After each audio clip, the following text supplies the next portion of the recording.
বিশ্বের ইতিহাসের সবচেয়ে ব্যয়বহুল অস্ত্র প্রতিযোগিতা চলছে। 2024 সালে দেশগুলি তাদের সামরিক খাতে একটি রেকর্ড $2.7 ট্রিলিয়ন ঢেলে দিয়েছে, এমন সময়ে যখন তারা মহামারী ঋণে ডুবে মুদ্রাস্ফীতির সঙ্গে লড়াই করছে এবং তাদের অবকাঠামো ভেঙে পড়ছে। কিন্তু কেন এই প্রতিযোগিতা এবং এর মূল্য কতটা ভয়াবহ হতে পারে?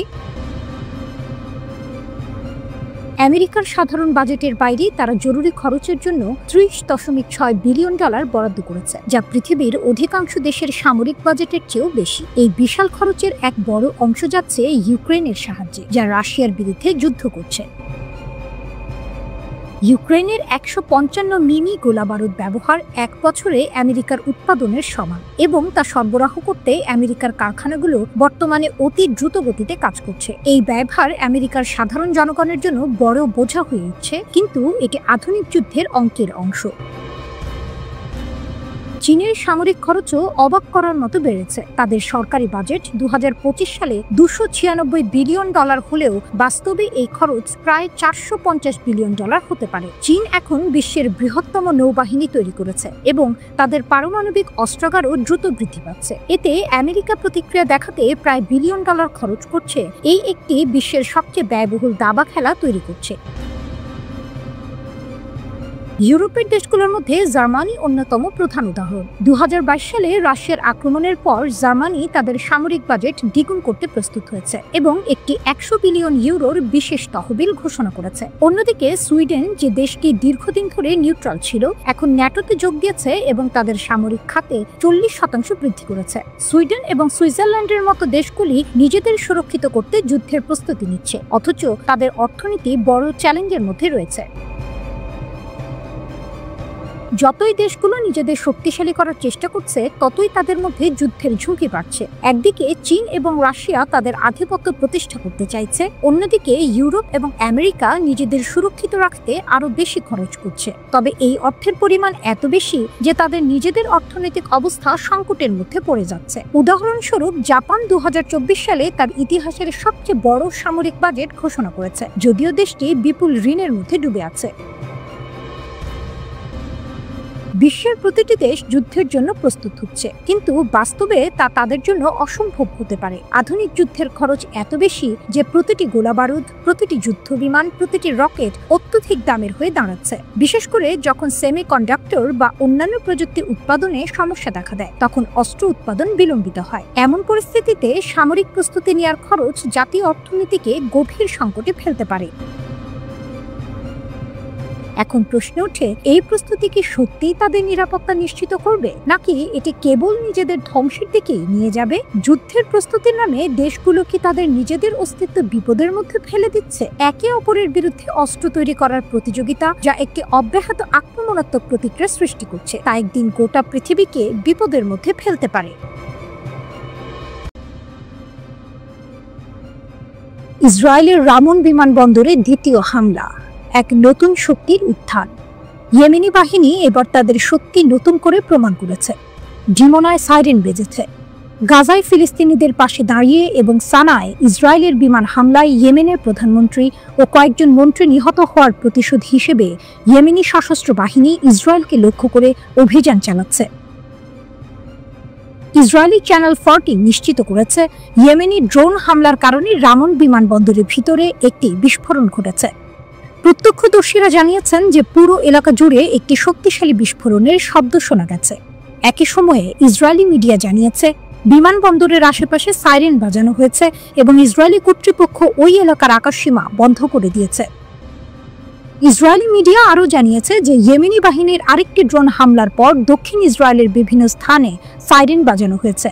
ডিমোনা এলাকায় এবং রোটেম শিল্প অঞ্চলের কাছে সম্ভাব্য ড্রোন অনুপ্রবেশের আশঙ্কায় দক্ষিণ নেগেভ অঞ্চলেও অতিরিক্ত সাইরেন বাজানো হয়েছে।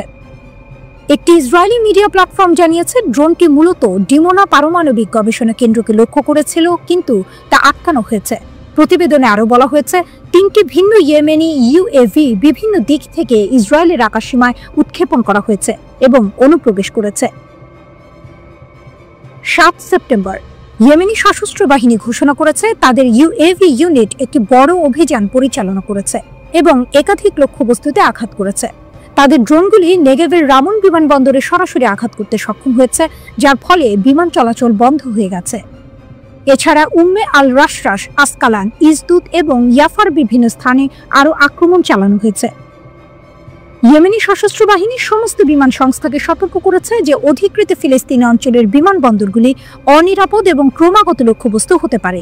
তারা জোর দিয়ে বলেছেন যে এর ফলে যে কোনো পরিণতির জন্য তারা দায়ী নয়। ইসরায়েলি দৈনিক মারিফ পরামর্শ দিয়েছে, 7 সেপ্টেম্বর ইয়েমেন থেকে শুরু হওয়া ড্রোন হামলা রামন বিমানবন্দরে আঘাত করেছে, তা গুরুতর প্রতীকী এবং দৃশ্যমান প্রতিক্রিয়া বহন করে।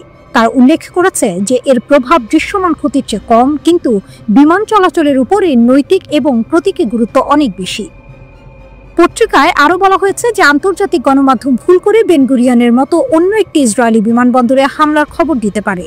রামন বিমানবন্দরে হামলার ফলে বিদেশি বিমান সংস্থাগুলিও, যাদের মধ্যে ইতোমধ্যে ইসরায়েলে ফ্লাইট শুরু হয়েছে, তাদের সিদ্ধান্ত পুনর্বিবেচনা করতে বাধ্য হতে পারে।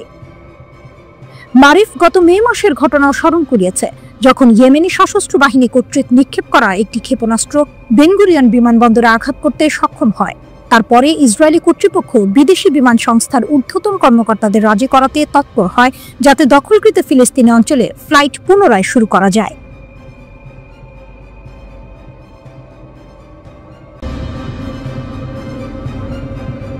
ইয়েমেনি ড্রোনের আঘাত, ইসরায়েলি বিমান প্রতিরক্ষা ব্যবস্থাকে ভেদ করে রামন বিমানবন্দরে বিস্ফোরণ।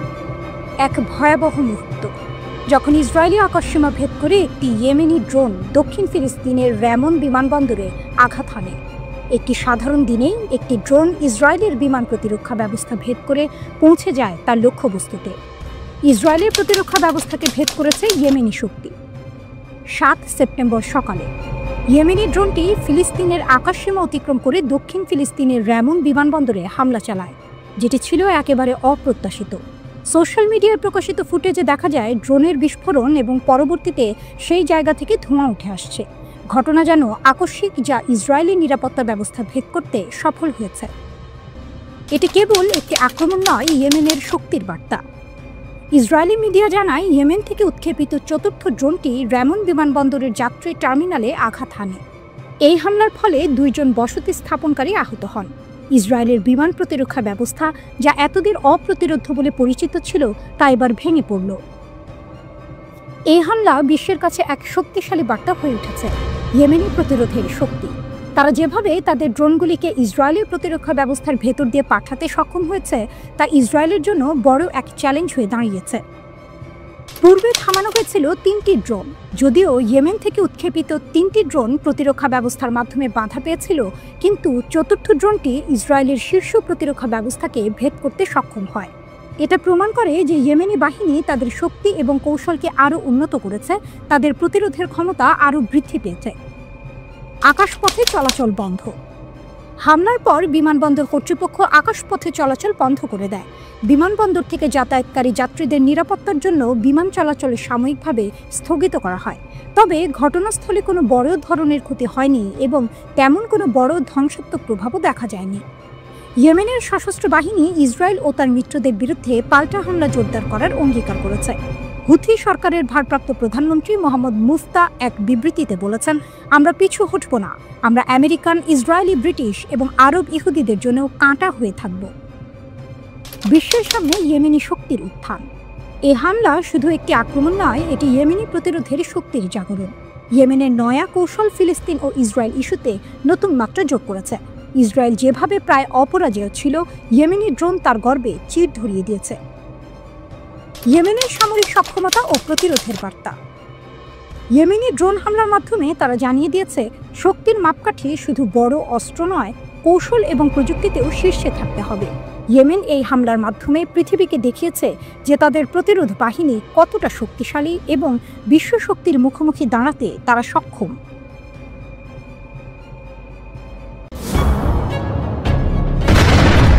সানায় হুথি প্রধানমন্ত্রীকে হত্যা, আতঙ্কে ইসরায়েল, আগুনে জ্বলে উঠল ইয়েমেন। আকাশের বুক চিরে গর্জন শোনা গেল সানায়। এক মুহূর্তে মৃত্যু নেমে এলো হুথি সরকারের প্রধানমন্ত্রীর ওপর। আহমেদ গালেব আল রাহবি ইসরায়েলি ড্রোন হামলায় প্রাণ হারালেন, কিন্তু তার মৃত্যুই যেন ইয়েমেনিদের রক্তে আগুন জ্বালিয়ে দিল, রাস্তায় নামিয়ে আনল লাখো মানুষকে। আতঙ্কে নেতানিয়াহু। ইসরায়েলের প্রধানমন্ত্রী নেতানিয়াহুর মুখে দৃশ্যত শক্তির বুলি থাকলেও ভেতরে ভেতরে জেগে উঠেছে আতঙ্ক। প্রতিবেদন বলছে, নিরাপত্তা মন্ত্রিসভার বৈঠকগুলো হঠাৎ করে সরিয়ে নেওয়া হয়েছে অজ্ঞাত গোপন স্থানে। রাজধানী নিরাপদ বাংকার ছেড়ে ছুটে গেছে মন্ত্রীরা, কারণ একটাই, হুথিদের প্রতিশোধের ভয়। এ যেন যুদ্ধক্ষেত্রে শিকারী নিজেই শিকারে পরিণত হওয়ার গল্প। 28 আগস্ট বৃহস্পতিবার সানার বুকে একটি সাধারণ কর্মশালা চলছিল। সেখানে উপস্থিত ছিলেন প্রধানমন্ত্রী আল রাহবি এবং তার মন্ত্রিসভার সদস্যরা। ঠিক সেই সময় আঘাত হানল ইসরায়েলি বাহিনী। মুহূর্তেই রক্তে ভেসে গেল সভাকক্ষ। কয়েকজন মন্ত্রী গুরুতর আহত হয়ে হাসপাতালে, আর প্রধানমন্ত্রী মারা গেলেন ঘটনাস্থলে। ইসরায়েল পরে ঘোষণা দিল, আমরা কৌশলগত লক্ষ্যবস্তুতে আঘাত করেছি। হুথিরা ইরানের প্রতিনিধি, তারা আঞ্চলিক স্থিতিশীলতাকে হুমকির মুখে ফেলছে। কিন্তু সানার রাস্তায় মানুষের চোখে দেখা গেল অন্য চিত্র। প্রতিশোধের শপথ। হুথির রাজনৈতিক নেতা দাঁড়িয়ে বললেন, শত্রু আমাদের কষ্ট দিয়েছে, কিন্তু আমরা ঈশ্বরের সামনে, শহীদ পরিবারগুলোর সামনে প্রতিজ্ঞা করছি, এই রক্তের প্রতিশোধ নেব। গভীর যন্ত্রণার ভেতর থেকে জন্ম নেবে আমাদের বিজয়। তার কণ্ঠ যেন বজ্রপাতের মতো কাঁপিয়ে দিল ইয়েমেনের আকাশ। শুক্রবার সানার রাজপথ ভরে গেল মানুষে মানুষে, হাতে পতাকা, মুখে স্লোগান। লাখো কণ্ঠ একসাথে ঘোষণা দিল, ইসরায়েলের হামলা দুর্বল, আমাদের অবস্থান থেকে তারা আমাদের সরাতে পারবে না। মানুষ চিৎকার করে বলল, তুমি দুর্বল জায়নিস্ট সত্তা। সামনে দাঁড়িয়ে আছে ইয়েমেন, সেই ইয়েমেন যে পাহাড়ের মতো অটল, যাকে দুনিয়া কখনো দমন করতে পারেনি। বিক্ষোভ যেন কেবল প্রতিবাদ নয়, বরং আসন্ন ঝড়ের পূর্বাভাস। ইয়েমেনের শক্তি, ইসরায়েলের ভয়। ইসরায়েল ভেবেছিল আঘাত হেনে তারা হুথিদের মাথা কেটে ফেলেছে, কিন্তু বাস্তবতা উল্টো। আজ ইয়েমেনের মানুষ আরো ঐক্যবদ্ধ, আরো আগুনে। যে জাতি বহু বছর ধরে যুদ্ধ সহ্য করে টিকে আছে, সেই জাতি কোনো হামলায় দমবে না। ইসরায়েল জানে, ইয়েমেন শুধু মরুভূমি নয়, এটি অদম্য পর্বত। আর সেই পর্বত যদি প্রতিশোধের জন্য গর্জে ওঠে, তবে দখলদারদের নিরাপত্তা বাংকারও কেঁপে উঠবে। সানার রাস্তায় জ্বলেছে প্রদীপ, শোনা গেছে প্রতিজ্ঞার স্লোগান। একদিকে আতঙ্কে গোপন বৈঠকে লুকিয়ে আছে ইসরায়েলি মন্ত্রিসভা, আর অন্যদিকে ইয়েমেনের জনতা বুক উঁচু করে বলেছে, আমরা প্রতিশোধ নেব, এই মৃত্যু বৃথা যাবে না। যুদ্ধের কাহিনীতে নতুন অধ্যায় লেখা হলো, যেখানে ইসরায়েলের গর্ব রূপ নিল ভয়, আতঙ্কে, আর ইয়েমেনিদের বেদনা পরিণত হলো শক্তিতে। ভুলগুলিতেই ইসরায়েলি সেনাদের মৃত্যু। দৃশ্যপটে সবচেয়ে নাটকীয় চিত্রটি আসছে ইসরায়েল থেকে, যেখানে সেনারা শত্রুর গুলিতে নয়, বরং নিজেদের গুলিতেই ধ্বংস হচ্ছে একের পর এক। আইডিএফ নিজেই স্বীকার করেছে, গাজায় আগ্রাসন শুরুর পর থেকে অন্তত ৭৮ জন কর্মকর্তা প্রাণ হারিয়েছেন ফ্রেন্ডলি ফায়ারে, সামরিক পরিভাষায় যাকে বলা হয় মিসফায়ার। বাস্তবে তা হয়ে উঠছে এক অদ্ভুত অভিশাপ। গাজার যুদ্ধে ইসরায়েলের ক্ষয়ক্ষতির হিসাব এখন তেল আবিবের বুক কাঁপাচ্ছে।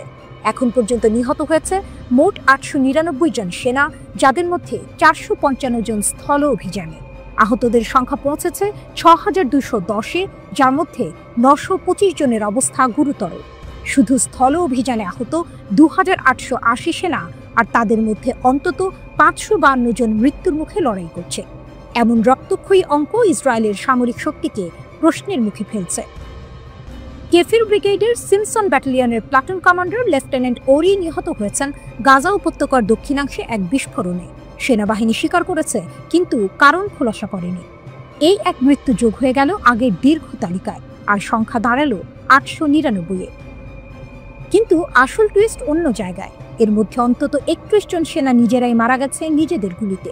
একটি লজ্জাজনক সত্য, যা জুলাই মাসেই জানিয়েছিল ইসরায়েলি আর্মি রেডিও। যখন আইডিএফ নিজের আগুনেই জ্বলছে, তখন ফিলিস্তিনি যোদ্ধারা দেখাচ্ছে তাদের অদম্য শক্তি।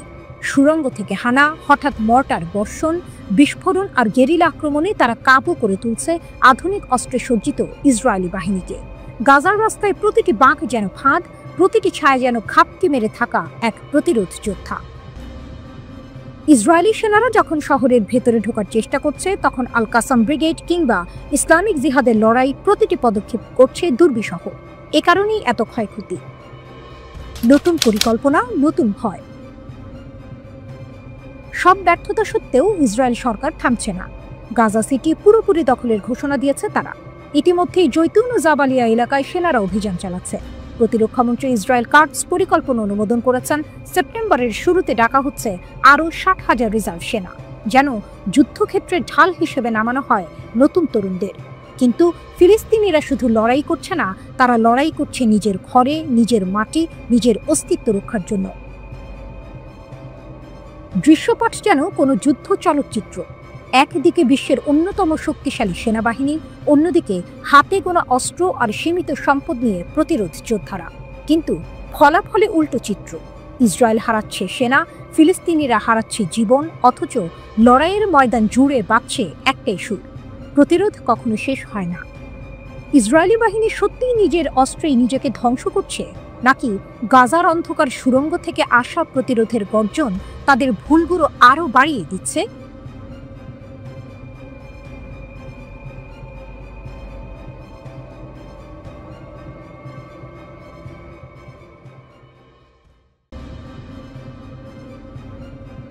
ইরান মহাসাগরের বুক কাঁপানো শক্তির মহড়া। আকাশে সূর্য ঝলমল করছে, অথচ সমুদ্রের বুক যেন থরথর করে কাঁপছে, কারণ সেখানে হাজির হয়েছে এক অপ্রতিরোধ্য শক্তি, ইরান। টেকসই শক্তি 1404 এই নামের মহড়ায় ভারত মহাসাগর আর ওমান সাগরের ঢেউয়ের উপর নেমে এসেছিল যুদ্ধের এক সিনেম্যাটিক দৃশ্য। ঢেউয়ের ওপরে বজ্রপাত। ক্যামেরা যখন ঘুরল, দেখা গেল ইরানি নৌবাহিনীর জাহাজ, সাবমেরিন, যুদ্ধবিমান আর উপকূলীয় ব্যাটারি একই তাল মিলিয়ে এগিয়ে যাচ্ছে। আকাশ থেকে নামল ড্রোন, পানির বুক থেকে ছুটল ক্ষেপণাস্ত্র। একসাথে একই মুহূর্তে লক্ষ্যবস্তু ভেঙে চূর্ণ। ক্ষেপণাস্ত্রের ঝড়। মহড়ায় নাসর, কাদের আর কাদির ক্ষেপণাস্ত্র ছুটল বিদ্যুতের গতিতে। সাবালান আর গানেভে যুদ্ধ জাহাজ একসাথে ক্ষেপণাস্ত্র ছুড়ল, যেন সমুদ্র জুড়ে বজ্রপাত হচ্ছে। কাদের উপকূলীয় ব্যবস্থা সরাসরি আঘাত করল শত্রুর কল্পিত ঘাঁটিতে। বার্তা স্পষ্ট: ইরান এক ডোমেইনে নয়, বহু ডোমেইনে আঘাত হানতে পারে। আরও এক ধাপ এগিয়ে বাভার 5 কামিকাজে ড্রোন ভেসে গেল 400 কিলোমিটার, তারপর নিখুঁতভাবে ধ্বংস করল লক্ষ্যবস্তু। মুহূর্তটি ছিল বিদ্যুতের মতো রোমাঞ্চকর। ড্রোন আর ক্ষেপণাস্ত্র একসাথে আঘাত করল, একই নেটওয়ার্ক কেন্দ্রিক যুদ্ধের চূড়ান্ত নমুনা। রিয়ার অ্যাডমিরাল আব্বাস হাসানি গর্বের সঙ্গে বললেন, মহড়ায় ব্যবহৃত প্রতিটি অস্ত্র, প্রতিটি ব্যবস্থা ইরানের নিজস্ব মাটিতে তৈরি। এটা শুধু যুদ্ধের প্রস্তুতি নয়, এ ইরানের আত্মনির্ভরতার ঘোষণা। বিদেশি প্রযুক্তি নয়, বিদেশি ভরসা নয়, নিজেদের হাতে গড়া অস্ত্রেই ইরান দাঁড়িয়ে আছে শক্তির পাহাড় হয়ে। ইরানি মিডিয়া জানালো, এই মহড়ায় উন্নত ইলেকট্রনিক পাল্টা ব্যবস্থা ব্যবহার করা হয়েছে। প্রতিটি আঘাতের সঙ্গে শত্রুর উদ্দেশ্যে ছুড়ে দেওয়া হয়েছে এক কঠিন বার্তা: আমরা প্রতিরোধে আছি, আমরা প্রস্তুত। ঠিক তখনই বিশ্ব রাজনীতি উত্তপ্ত। ইরান যখন মহাসাগরে নিজের শক্তি দেখাচ্ছে, ইউরোপ তখন তেহরানকে চাপ দিচ্ছে পারমাণবিক কর্মসূচি নিয়ে। সমাধান না পেলে শাস্তির হুমকি। অন্যদিকে মার্কিন যুক্তরাষ্ট্র আর ইসরায়েল অভিযোগ করছে, ইরান নাকি গোপনে পারমাণবিক বোমার পথে হাঁটছে। এই বছরের জুনে 3টি ইরানি পারমাণবিক স্থাপনায় মার্কিন ইসরায়েলি হামলার পর সেই অভিযোগ আরও গভীর হয়েছে। কিন্তু ইরানের জবাব এসেছে ক্ষেপণাস্ত্রের গর্জনে, ড্রোনের আঘাতে, সমুদ্রের ঢেউ কাঁপিয়ে। এ শুধু মহড়া নয়, ঢেউয়ের শব্দের সাথে মিশে গেছে ক্ষেপণাস্ত্রের গর্জন, আকাশের নীল ভেদ করেছে ড্রোনের ডানা। প্রশ্ন একটাই: কে থামাবে ইরানকে? কারণ সমুদ্র সাক্ষী, আকাশ সাক্ষী, ইরান আজ শুধু প্রস্তুত নয়, ইরান অপ্রতিরোধ্য। রাতের আকাশ যেন রণাঙ্গনের ক্যানভাস। আগুনের লেলিহান শিখা আকাশে লিখে দিচ্ছে প্রতিরোধের কবিতা। গাজা উপত্যকায় হামাস ও তার মিত্ররা যেন একসাথে শপথ করেছে, ইসরায়েলি সেনাদের জন্য এই ভূমি হবে আগুনের ফাঁদ। আইডিএফ এর সাঁজোয়া যানগুলো খান ইউনিসের রাস্তায় প্রবেশ করতে শুরু হয় এক অদৃশ্য শিকারী খেলা। আল কাসাম ব্রিগেডের গেরিলা যোদ্ধারা নীরবে ঘিরে ফেলে লক্ষ্যবস্তু। মুহূর্তের মধ্যে গর্জে ওঠে মর্শাল শেল, ধোঁয়া আর আগুনে মিলিয়ে যায় ধাতব দানবগুলো। প্রতিটি বিস্ফোরণ যেন আকাশে লেখা এক বার্তা: গাজা আত্মসমর্পণ করবে না। এদিকে শুধু হামাসই নয়, ফিলিস্তিনি ইসলামিক জিহাদের সশস্ত্র শাখা আল কুদস ব্রিগেডও প্রবল আঘাত হানে। তারা জানিয়েছে, খান ইউনিসের আল আরনাব স্ট্রিটে আইডিএফ এর অনুপ্রবেশ ঠেকাতে এক সামরিক যান উড়িয়ে দিয়েছে। গাজা শহরের জেইতুন এলাকায়ও নতুন অভিযানের মুখে প্রতিরোধ যোদ্ধারা ঝাঁপিয়ে পড়ে, টার্গেট করে আইডিএফ এর সমাবেশ ও যানবাহন। এদিকে এই আক্রমণগুলো এসেছে এমন সময়ে যখন ইসরায়েলি সেনাপ্রধান লেফটেন্যান্ট জেনারেল ইয়াল জামির গাজা দখলের পরিকল্পনা চূড়ান্ত করেছেন। জেনারেল স্টাফ ফোরাম, শিনবেট এবং অন্যান্য উচ্চপদস্থ কর্মকর্তাদের সাথে বৈঠকে তিনি গাজা বিজয়ের রূপরেখা অনুমোদন করেছেন। উদ্দেশ্য স্পষ্ট, গাজার মাটি সম্পূর্ণভাবে নিয়ন্ত্রণে নেওয়া। কিন্তু যুদ্ধের কাগজে আঁকা পরিকল্পনা মাটিতে এসে যখন বাস্তবতার মুখোমুখি হয়, তখন ইতিহাস বলে গাজার গলিপথে দখলদারের ভাগ্য বদলে যায়। বিশ্বজুড়ে নিন্দা প্রতিবাদের মাঝেও ট্যাঙ্কের শিকল আর বুটের শব্দে গাজার মাটি কাঁপছে। ইসরায়েলি নিরাপত্তা মন্ত্রিসভা নেতানিয়াহুর দখল পরিকল্পনা অনুমোদন করেছে, যা অন্তর্ভুক্ত করছে ব্যাপক স্থানান্তর, মানবিক সংকট এবং জিম্মি ঝুঁকি। শোনা যাচ্ছে 10 লক্ষ ফিলিস্তিনিকে গাজা শহর ছেড়ে যেতে বলা হবে। তবুও হামাসের লড়াই থামছে না। প্রতিটি গলিতে, প্রতিটি ধ্বংসস্তূপে লুকিয়ে আছে বিস্ফোরণের প্রতিশ্রুতি। যোদ্ধাদের চোখে দেখা যাচ্ছে অটল বিশ্বাস, গাজা শুধু ভূমি নয়, এটি সম্মানের প্রতীক, এটি মুক্তির শপথ। নেতানিয়াহু বলছেন তিনি নতুন দখলদারিত্ব আক্রমণ চালাবেন, কিন্তু গাজার রাস্তায় প্রতিদিনের যুদ্ধ দেখাচ্ছে ভিন্ন দৃশ্যপট, যেখানে দখলদারের প্রতিটি অগ্রগতি মাপা হচ্ছে ক্ষয়ক্ষতির অঙ্কে, আর প্রতিরোধের প্রতিটি আঘাত ইতিহাসে খোদাই হয়ে যাচ্ছে। দখলদার যতই শক্তিশালী হোক, গাজার মাটিতে যুদ্ধের নিয়ম অন্য। এখানে জয়ের সংজ্ঞা বদলে যায়, এখানে বেঁচে থাকার নামই বিজয়। গাজার আকাশে এখনো ড্রোনের গুঞ্জন, যুদ্ধ বিমানের গর্জন, কিন্তু মাটিতে প্রতিধ্বনিত হচ্ছে আরেক সুর, আমরা হার মানব না। হামাসের শক্তি শুধু অস্ত্রে নয়, তাদের বিশ্বাসে, তাদের শিকড়ে, এবং এই বিশ্বাসই ইসরায়েলের প্রতিটি কৌশলকে বারবার ব্যর্থ করছে। এ যেন এক যুদ্ধ যেখানে গোলা বারুদের শব্দের সাথে মিশে আছে মানুষের অদম্য ইচ্ছা শক্তি। গাজা এখন শুধু একটি যুদ্ধক্ষেত্র নয়, এটি দখলদারের দুঃস্বপ্নের নাম।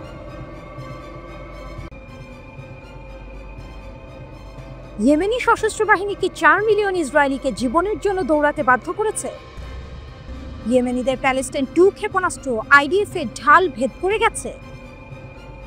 ইয়েমেনিরা আবারও বেন গুরিয়ন বিমানবন্দরে বোমা ছুড়েছে। গাজায় বিশ্বব্যাপী তীব্র প্রতিক্রিয়ার মধ্যে ইরান সমর্থিত গোষ্ঠীর কাছ থেকে ইসরায়েল বড় ধাক্কা পেয়েছে।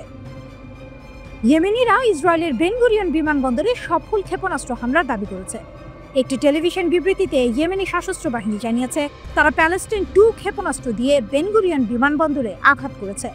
ইয়েমেনি গোষ্ঠীর মতে এই হামলা বিমানবন্দরকে স্থবির করে দিয়েছে। এই হামলার ফলে 4 মিলিয়নেরও বেশি ইহুদি আশ্রয় কেন্দ্রে পালিয়ে যেতে বাধ্য হয়েছে, ইয়েমেনি সশস্ত্র বাহিনী দাবি করেছে। অভিযানটি সফলভাবে তার লক্ষ্য অর্জন করেছে, ইয়েমেনি সশস্ত্র বাহিনীর বিবৃতিতে বলা হয়েছে। হামলার পর ইতালীয় বিমান সংস্থাগুলি বেন গুরিয়নের ফ্লাইট স্থগিতাদেশ 30 সেপ্টেম্বর পর্যন্ত বাড়িয়েছে। আইডিএফ জানিয়েছে তারা ইয়েমেনি ক্ষেপণাস্ত্রটি প্রতিহত করেছে, কোনো ক্ষতি বা আহত হওয়ার কথা জানায়নি। সাইরেনের পরে ইসরায়েলি আকাশসীমায় একটি ক্ষেপণাস্ত্র প্রতিহত করা হয়েছে, আইডিএফ এর এক বিবৃতিতে জানিয়েছে। ইসরায়েলি প্রধান শহরগুলিতে একাধিক সাইরেন বেজে ওঠে, যা ব্যাপক আতঙ্কের সৃষ্টি করে। টাইমস অফ ইসরায়েল জানিয়েছে 18 মার্চের পর থেকে ইয়েমেন থেকে ইসরায়েলে ছোড়া সর্বশেষ ক্ষেপণাস্ত্র উৎক্ষেপণটি ছিল 67তম। 2025 সালের মার্চ মাসে হামাসের সাথে যুদ্ধবিরতি ভেঙে যাওয়ার পর ইয়েমেনি সশস্ত্র বাহিনী ইসরায়েলের ওপর পুনরায় আক্রমণ শুরু করে। ইসরায়েলি প্রতিবেদক ডোরন কাদোস বলেছেন জুলাই মাসেই ইসরায়েলে 15টি ক্ষেপণাস্ত্র নিক্ষেপ করা হয়েছে।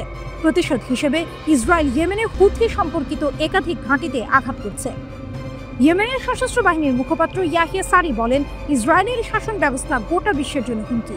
তাদের আগ্রাসন বন্ধে এবং গাজা অবরোধ প্রত্যাহারে আন্তর্জাতিক চাপ সৃষ্টি করতেই হবে।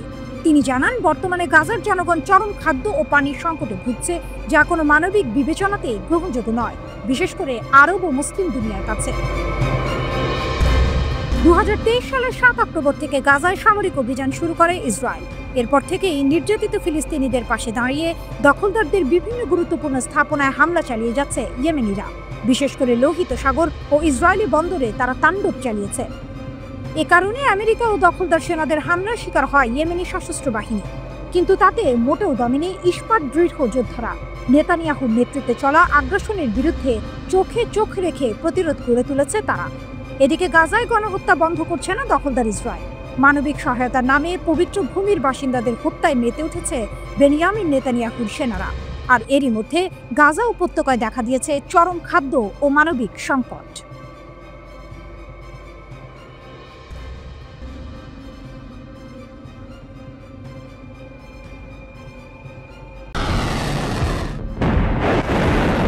ডিমোনার আকাশে রহস্য, ইসরায়েলের পারমাণবিক ছায়া।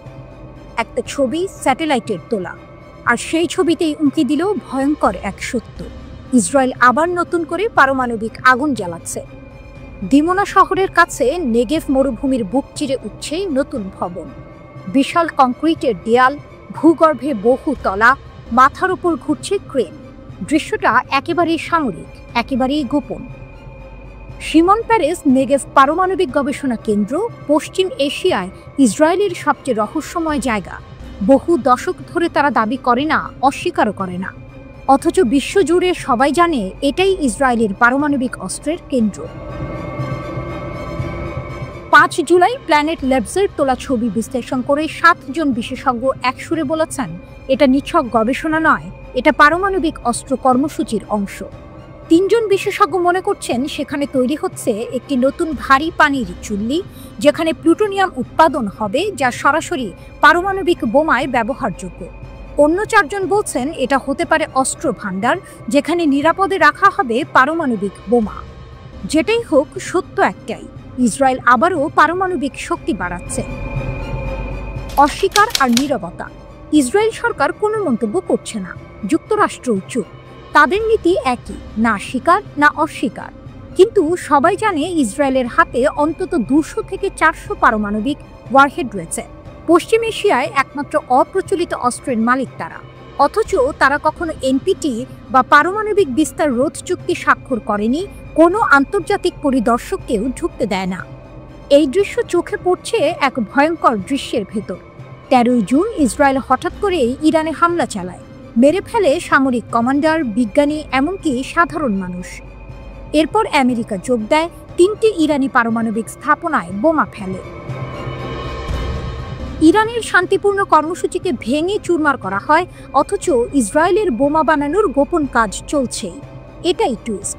যাকে অভিযুক্ত করা হয় তার বিরুদ্ধে আগ্রাসন, আর যিনি আসল বোমা রাখেন তার জন্য নীরব সমর্থন। বিশেষজ্ঞরা বলছেন ইসরায়েল দীর্ঘদিন ধরে ভারী পানির চুল্লি ব্যবহার করে আসছে। এখানেই তৈরি হয় প্লুটোনিয়াম, এখানেই জন্ম নেয় ট্রিটিয়াম, যা পারমাণবিক বিস্ফোরণকে আরও মারাত্মক করে। এখন নতুন করে ভবন উঠছে মানে ইসরায়েল ভবিষ্যতের যুদ্ধের জন্য তার অগ্নিশক্তি দ্বিগুণ করছে। ডিমোনার আকাশ এখন শান্ত, মরুভূমি নিস্তব্ধ, কিন্তু সেই নীরবতার নিচে হয়তো চলছে আগুনের খেলা। ভূগর্ভের দেয়ালের ভেতর তৈরি হচ্ছে হয়তো নতুন চুল্লি, হয়তো অস্ত্র ভাণ্ডার। কিন্তু একটাই সত্য স্পষ্ট হয়ে উঠছে, যখন ইরানকে অভিযুক্ত করা হয় তখন ইসরায়েল গোপনে নিজের পারমাণবিক ছায়া আরও গভীর করছে। এটা কেবল নির্মাণ কাজ নয়, এটা এক অঘোষিত ঘোষণা। ইসরায়েল আবারও পারমাণবিক খেলায় অগ্রসর হচ্ছে।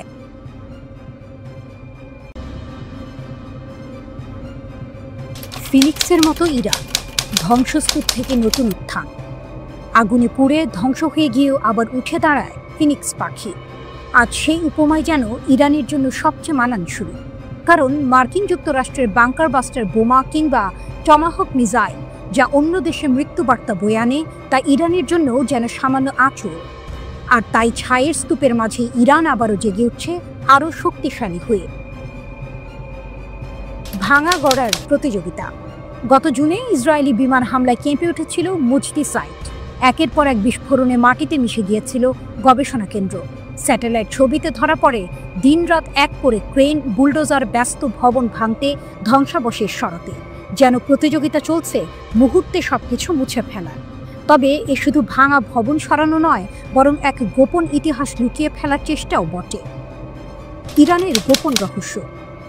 ওয়াশিংটন ভিত্তিক institute for science and international security বলছে, এ তাড়াহুড়োর আসল কারণ সম্ভবত গবেষণার চিহ্ন মুছে ফেলা।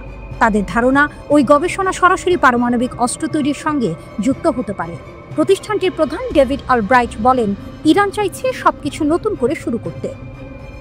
কিন্তু ইরান বারবার বলছে তাদের কর্মসূচি শুধুই শান্তিপূর্ণ উদ্দেশ্যে, বিদ্যুৎ উৎপাদন ও চিকিৎসা গবেষণার জন্য। জাতিসংঘে ইরানের মিশন এই অভিযোগে কোনো মন্তব্য করেনি। আন্তর্জাতিক চাপ ও দ্বন্দ্ব। ইসরায়েলি হামলা ও মার্কিন আঘাতের পর থেকে আন্তর্জাতিক পরিদর্শন কার্যক্রম বন্ধ।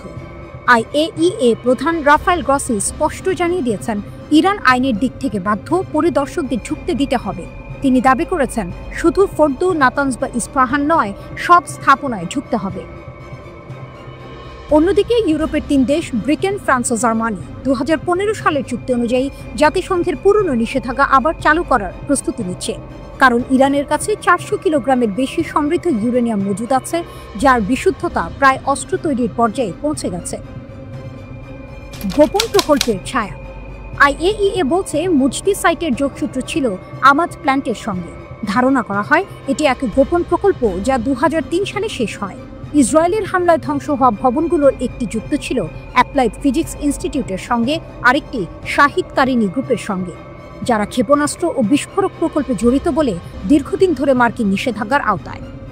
সব মিলিয়ে একদিকে ধ্বংসস্তূপ সরানোর দৌড়ঝাঁপ, অন্যদিকে আন্তর্জাতিক চাপ ও কূটনীতির দাবা।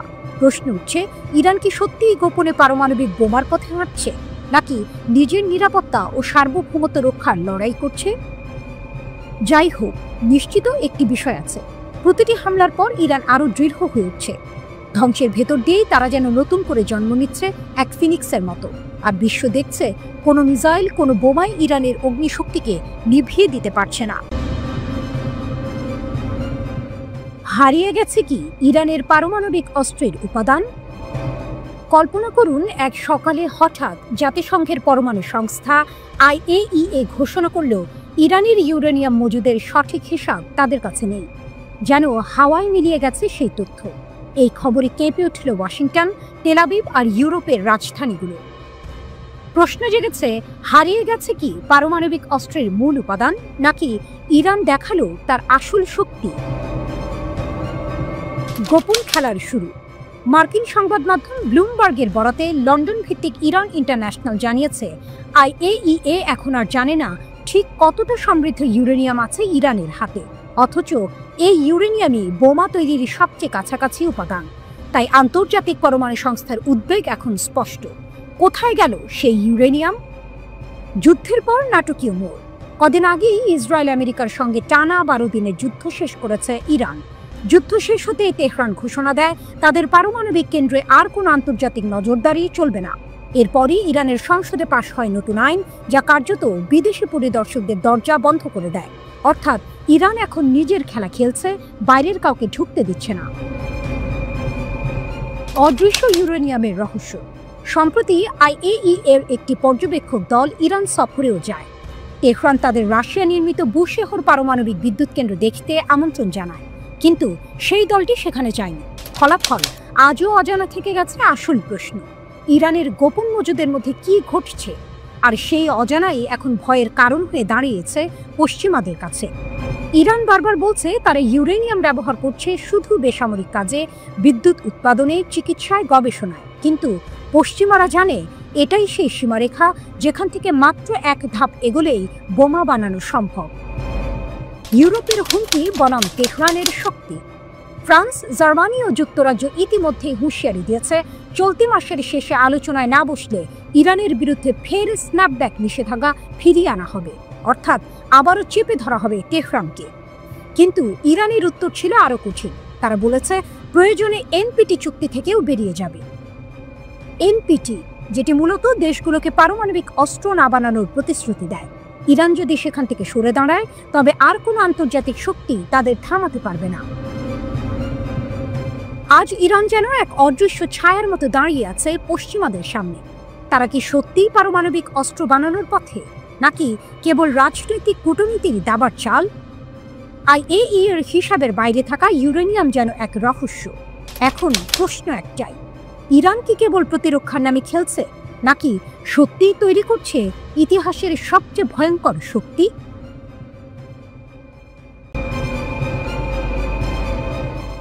ইসরায়েলের দুঃস্বপ্ন, ইরানের হাতে পাইলটদের গোপন প্রোফাইল। তেহরান থেকে ভেসে এলো এক হিমশীতল ঘোষণা। এই ঘোষণা যেন ইসরায়েলের সামরিক ব্যবস্থার একেবারে হৃৎপিণ্ডে এক চরম আঘাত হেনেছে। ইরান দাবি করেছে তারা ইসরায়েলি বিমান বাহিনীর পাইলট, কমান্ডার এবং ড্রোন অপারেটরদের সম্পূর্ণ গোপন তথ্য উন্মোচন করেছে। ইরানের সরকারি টেলিভিশন ও সংবাদ মাধ্যমগুলো জানিয়েছে, জুন মাসে ইরানের ওপর ইসরায়েল যে অপ্রীতিকর হামলা চালিয়েছিল তাতে অংশ নেওয়া সব পাইলটদের পরিচয় এখন তাদের কাছে। কঠোর নিরাপত্তা ব্যবস্থার আড়ালে লুকিয়ে থাকা এসব সেনার নাম, পরিচয়, বসবাসের স্থান, তাদের ইউনিট এবং কর্মস্থল এখন আর গোপন নেই। এটি কেবল একটি তথ্য ফাঁস নয়, এটি এক অদৃশ্য যুদ্ধের চূড়ান্ত চাল, যা ইরানের গোয়েন্দা শক্তির এক অভাবনীয় সাফল্য। এখানেই রয়েছে এক লোমহর্ষক টুইস্ট। ইরান কেবল তথ্য সংগ্রহ করে থেমে থাকেনি, তারা এর প্রতিশোধও নেওয়া শুরু করেছে। ইসরায়েলি টেলিভিশন চ্যানেলে যে পাইলটদের মুখ অস্পষ্ট করে দেখানো হয় তাদেরই একজন মেজর ইয়েশ অ্যাশ। 1973 সালে ইয়ম কিপ্পুর যুদ্ধে নিখোঁজ হওয়া এক পাইলটের নাতনি তিনি। এক সাক্ষাৎকারে অ্যাশ বলেছিলেন তিনি সাধারণ ইসরায়েলিদের নিরাপত্তা ফিরিয়ে আনতে চান, কিন্তু তেহরানের চ্যানেলের ঘোষণা ছিল সরাসরি এখন তিনি নিজেই আর নিরাপদ নন। এই কথাটি যেন ইরানের সামরিক মনোবলের প্রতীক। মেহর নিউজের প্রতিবেদনে বলা হয়েছে ইরানের গোয়েন্দা সংস্থা স্যাটেলাইট ছবির মাধ্যমে এসব পাইলটের বাড়ি এবং তাদের গতিবিধি চিহ্নিত করেছে। তাদের এই তথ্যের ভাণ্ডার ভবিষ্যতের যে কোনো প্রতিশোধমূলক হামলার জন্য এক কৌশলগত সুবিধা এনে দেবে। কিন্তু সবচেয়ে চাঞ্চল্যকর তথ্যটি হলো এই প্রতিশোধ ইতিমধ্যেই নেওয়া হয়েছে। ইরানের ক্ষেপণাস্ত্র হামলায় বেশ কয়েকজন পাইলটের বাড়িঘর ক্ষতিগ্রস্ত হয়েছে বলে দাবি করা হয়েছে। ইসরায়েলের কেন্দ্রীয় শহর ইয়াভনেতে এক পাইলটের বাড়িতে হামলার ঘটনা এর স্পষ্ট উদাহরণ। ইরানের দাবি তাদের এই পাল্টা হামলা এতই শক্তিশালী ছিল যে ইসরায়েল মাত্র 12 দিনের মাথাতেই যুদ্ধবিরতির অনুরোধ করতে বাধ্য হয়। ইরানের সশস্ত্র বাহিনী অন্তত 22 বার পাল্টা হামলা চালিয়েছিল, যার লক্ষ্য ছিল ইসরায়েলের পারমাণবিক, সামরিক এবং শিল্প স্থাপনাগুলো। এই ঘটনাগুলো প্রমাণ করে ইরানের সামরিক সক্ষমতা ইসরায়েলের ধারণার চেয়ে অনেক বেশি। প্রতিবেদনে আরও একটি গুরুত্বপূর্ণ বিষয় উঠে এসেছে। যখন ইরান পাল্টা হামলা শুরু করে, ইসরায়েল তখন তাদের পাইলটদের সরিয়ে স্কুলে বা অন্যান্য বেসামরিক স্থানে নিয়ে যায়। এর উদ্দেশ্য ছিল যদি ইরান সেখানে হামলা চালায় তাহলে আন্তর্জাতিকভাবে ইরানকে বেসামরিক স্থাপনায় হামলার অভিযোগে অভিযুক্ত করা যাবে। কিন্তু ইরান এই কৌশল বুঝতে পেরেছে এবং এমন কোনো ফাঁদে পা দেয়নি। ইরানের পক্ষ থেকে এক শীতল সতর্কবার্তা দেওয়া হয়েছে। এখন পর্যন্ত যা প্রকাশিত হয়েছে তা কেবল একটি নমুনা, আরও বহু গোপন তথ্য ভবিষ্যতে প্রকাশ করা হবে। এই ঘোষণা ইসরায়েলের নিরাপত্তা ব্যবস্থার জন্য এক বড় ধরনের অস্বস্তির কারণ হয়ে উঠেছে। মধ্যপ্রাচ্যের এই খেলা এখন আর শুধু সামরিক শক্তি নয়, বরং গোয়েন্দা তথ্যের, যেখানে ইরান এক অভাবনীয় শক্তি হিসেবে নিজেদের প্রমাণ করে চলেছে।